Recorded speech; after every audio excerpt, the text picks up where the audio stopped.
Welcome, welcome, welcome to the Wild Yoga Tribe podcast. I'm your host, Lily Allen Duenas. Together, we'll talk about the world of yoga and we'll talk to people from around the world. Before diving into the episode, I wanted to invite you to head on over to my Patreon account. I would love your support, and I'm thrilled to have this beautiful community space where we can do yoga together, meditate together, and you'll get access to exclusive content. Get ready for some private Zoom Q&As, free printable art, meditation recordings, and more. Follow the link in the show notes to get started, or head on over to any of my social media channels or my website, wildyogatribe.com, to hang out, get to know each other better, and find out more about all the support and resources available to you. Ready to dive in? Let's get started. Namaste, family, and welcome back to the Wild Yoga Tribe podcast. Today, I'm so excited to welcome Hayet Hamlaoui onto the show today. She's a yoga teacher from Algeria who's also the founder and owner of the first holistic center in Algeria, named the Alger Holistic Center. She completed her yoga teacher trainings in India and Indonesia in Hatha yoga, yoga therapy, yoga Nidra, and meditation. So I'm so excited to dive into her story. Thank you, Hayet, for joining me today. Thank you for having me. It's a pleasure. I would love to get started, Hayet, with knowing and learning how yoga first came into your life. How did you first discover yoga? Okay, actually, it was around 2007 when I met the Indian community here in Algiers, and I discovered this discipline with an Indian teacher living here. In the beginning, it was quite, not weird, but let's say different from what I knew. So after that, I went to India myself, and I discovered how much yoga is a total part of Indian life. And I started to participate to some classes and felt so much the vibe and the feeling of well-being and discovering myself and connecting to myself, starting to breathe the right way. And I had a big connection there. So after that, myself, I'm from marketing world. So I was absolutely not working in this branch. After many years, let's say around 2015, I decided to change my life. And the evidence came to me like yoga would be my professional life. And that's what I wanted to dedicate myself to this discipline. So I started to look on the internet about classes and trainings there in India, and let's say it was like that. I decided to go there, to start training, to get my certification. And then after that, I went to Indonesia. I did the same. I went, let's say, more deeply into the Indian culture with Ayurveda. I added that to my courses. And the more I practiced, the more I learned, the more I discovered, the more I was like, oh my God, it's not stopping. I need to know more, to learn more, to see more, to feel more. I was also in the marketing world before coming into the world of yoga fully. And I was introduced to yoga when I was 16, so well before my career. But it wasn't until I became a yoga teacher later in life, when I'd been working in marketing for 7 years, and I'd been there, and it was just such a huge shift, and it was so beautiful. I love how you said everything that yoga offered. I loved hearing how passionate you sound, and just saying that this well-being, this whole sense of breath and being and connection. Oh, yeah. It is so much more to learn, and there's always, I know, Ayurveda and more courses, and I just love hearing how passionate you are about what yoga has brought for you. Yoga changed my life, actually. Everything was so different from my culture, since I'm coming from this Muslim country, and let's say we are more influenced by French culture as a former colony. So this world was so different from what I knew and what I learned. I was feeling that the more I discovered, the more I was like a kid. And how I did feel and how I did live my journey, it was like a baby growing and learning more and becoming a different person. Since the yoga is this discipline that connect you to yourself. And the more you connect yourself to yourself, the more you're able to give to people. The more you learn about you, the more you're able to give love, compassion. You becoming more and more a humble person. You feel down to earth. This is for me the yoga, actually. It's more a meaning of the real meaning of the life. Yoga teach you the reality of this life, makes each step in your life count. You're more in this state of mindfulness and you enjoy everything. Even the pain part of life becomes something important for you to become a better person and to get where you should get, where you are meant to be. Yoga teach me how to be myself, how to accept the life, how to accept people, how to distance myself to the material world without being that kind of sadhu, keeping life apart. No, I am fully grounded. That's how I feel. Your words, oh my gosh, I feel like I'm connecting so beautifully with your words. I'm loving everything that I'm hearing. And I love hearing also how you've grown with yoga and what yoga has shown you. And I agree, the more that you know about yourself, the more that you learn about yourself, the more you're able to be of service to others and to the world. And I think that people often feel that if they are taking care of themselves or going deeper into their internal landscape, they think that they're being selfish or they shouldn't take that time. They can't even imagine taking a day off of work to meditate or to do retreat. And if they do, it's this huge once a year type of thing. But it's just so important to spend time working on ourselves and getting to know yourself. And so when you really know who you are, then you can be of service to not just yourself, but the whole world. Exactly. I'm totally agree with that. Since being in the marketing world is a little bit crazy, and sometimes I felt like I'm missing my life, working for hours and hours, thinking about your job all the time and not having so much time for yourself. And I think that yoga cured me. And when I started in the beginning giving class, I was like feeling, what I'm doing? What's the thing now? What's the point? Am I going to be a good teacher? I am going to start a new life. And I am now going to try to help people. How to connect with these people, how to teach people about this discipline without being selfish, without being this kind of teacher who are in their own head. And when I started yoga teaching, the first thing I met is how much people are different from each others. And the biggest challenge for me, it was to bring to each person I met the right energy, the right message, the right way, so she can appreciate, enjoy, and of course, develop herself and connect with the real meaning of yoga. I met so many people through all these years, and I can say that maybe I did a good job with many, since now my former students are choosing their own path and are becoming more and more happy, connected with themselves, grounded. And I am so satisfied with that. This is for me my biggest success. I added, after my yoga trainings and all my journey with the yoga teaching, I started to learn also how to become a therapist. Now I'm also a therapist and life coach.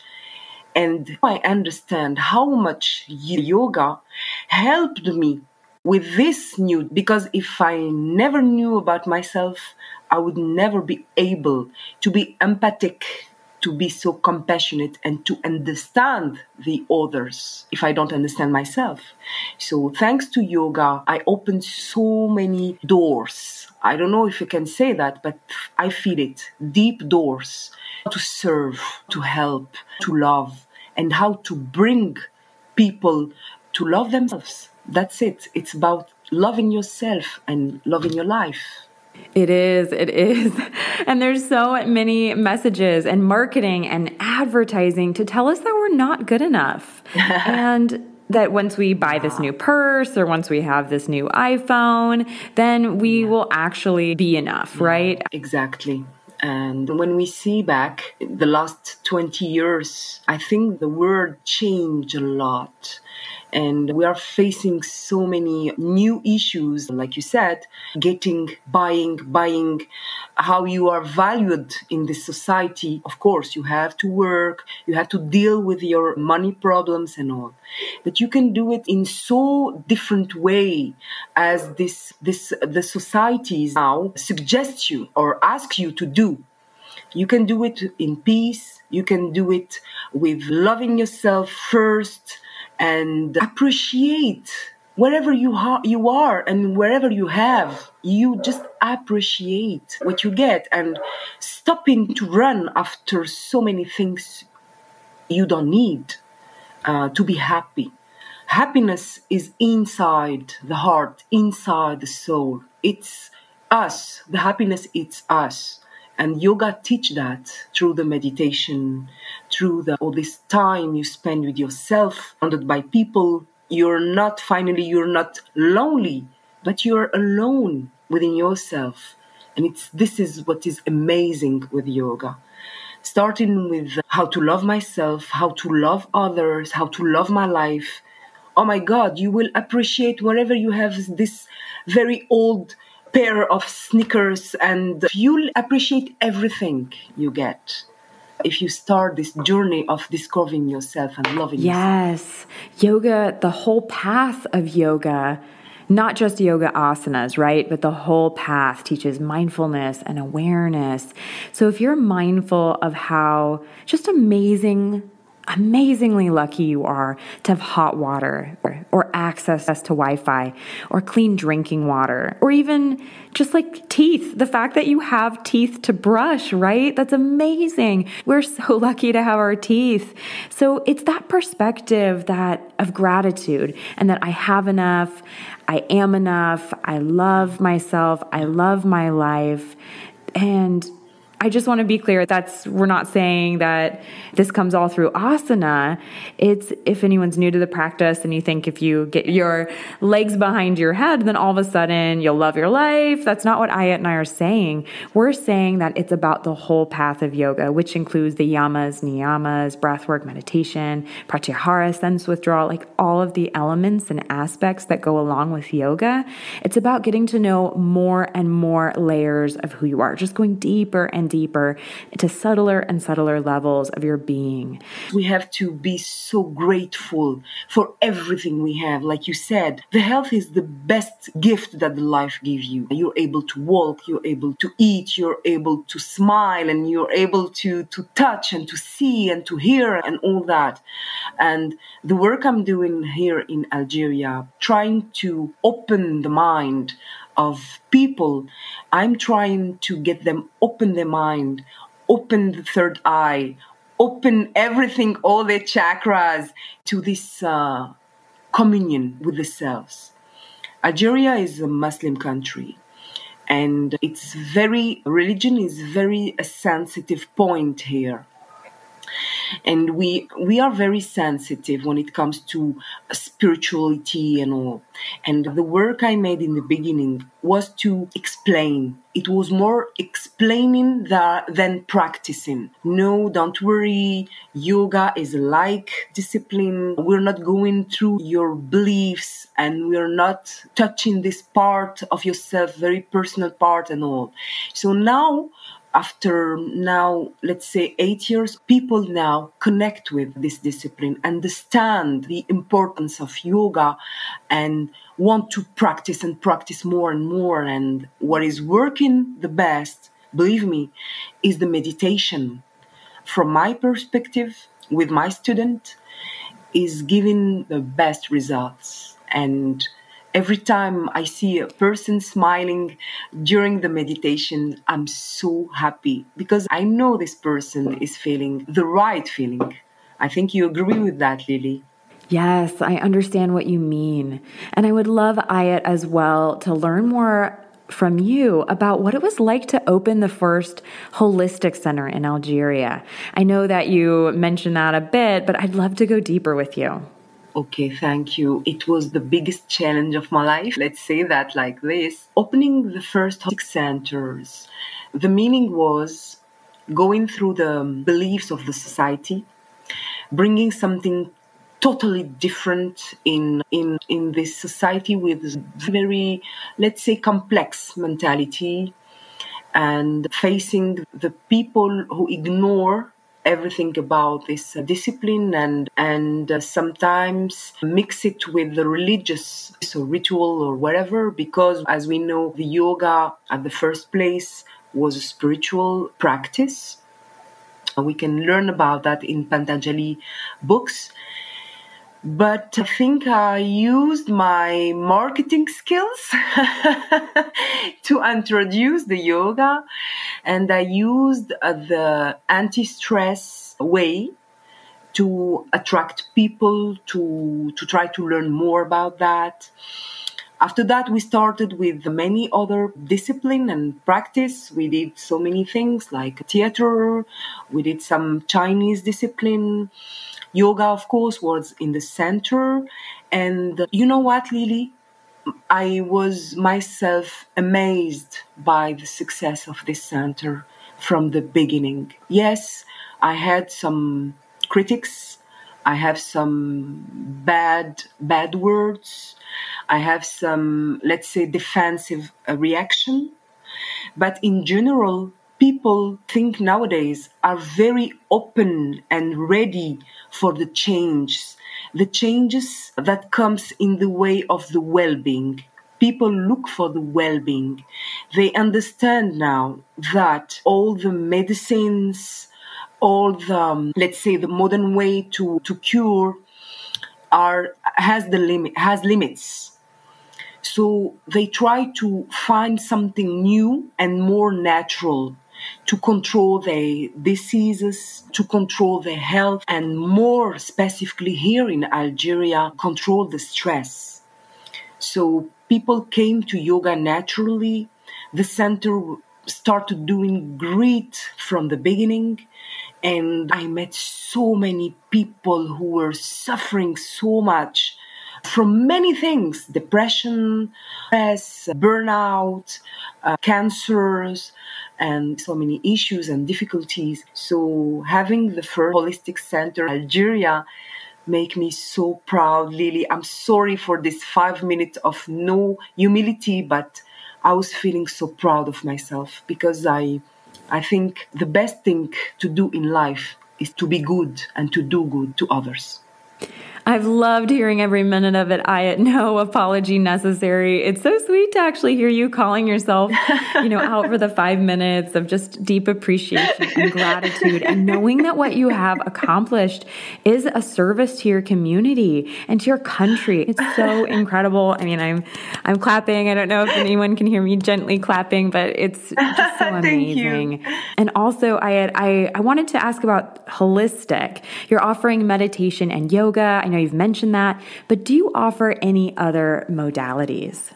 In the beginning, I was offering Ayurvedic massages, therapeutic theaters, and I don't know if I can say, but I will say the name of these disciplines. Yes, we had Tai Chi, we had Qigong, we had classes of pranayama. I had some personal coaching also, because the problem here in Algeria is all this holistic world is very new to here. The problem here is to find people who can give classes of different branch in the holistic world. I was very limited, and I did my best to bring and to connect with these people who can give classes and all. But in the end of the day, I get back to the yoga, and now Alger Holistic Center is only proposing yoga, meditation, pranayama, yoga nidra, and therapies. And I don't know, in the future, maybe we can do something new. Oh, yeah. We never know where the future will take us. I love that. And I would also like to ask you, Hayet, is yoga getting more popular, or are there more centers that have opened since you opened your healing center 8 years ago? Or is your center pretty much the only one in Algeria? I'd love to learn more. I think that yoga is becoming more popular and all over the world now. We can see so many YouTube channels and so many channels in TV offering yoga session and all. So people, as I said, are trying to find how to improve their life in the natural way. So naturally they go to yoga. So comparing to the beginning, yes. Now I don't need to have this commercial attitude or marketing attitude to attract people. People come to me naturally because they are already knowing what they are looking for. So it's becoming more popular in the south area, in the desert, so many retreats, and all over the country. I receive so many calls. People want to become yoga teacher, so they ask for trainings and all. So my answer is yes, yoga is becoming more and more popular. And in Algiers, here in the capital now, it's no more a lux, it's a must. But I can tell you that in 2-3 years, yoga will be everywhere in the north, at least in the north of Algeria, in the cities of the north. Oh gosh, I love how you said yoga is no longer luxe. Yoga is a must. That is very marketing savvy right there. You definitely have worked in marketing before. Yeah. I can hear it. I would actually love to ask for our listeners who don't know too much about your country, they don't know too much about Algeria, would you shine a light on your country and just tell us more about the history or the geography or about your culture? I know we'd love to hear. Okay. Algeria is the biggest country in Africa. Algeria, by origin, we were following the Berber culture, what we call here Amazigh, and we were colonization, and through the Arabs came here and we learned Algeria is not an Arabic country, it was Amazigh country, and so Algeria is composed, you can say, by 3 parts. We are facing the Mediterranean Sea. Algeria is in face of the south of France, so we are not so far from Europe.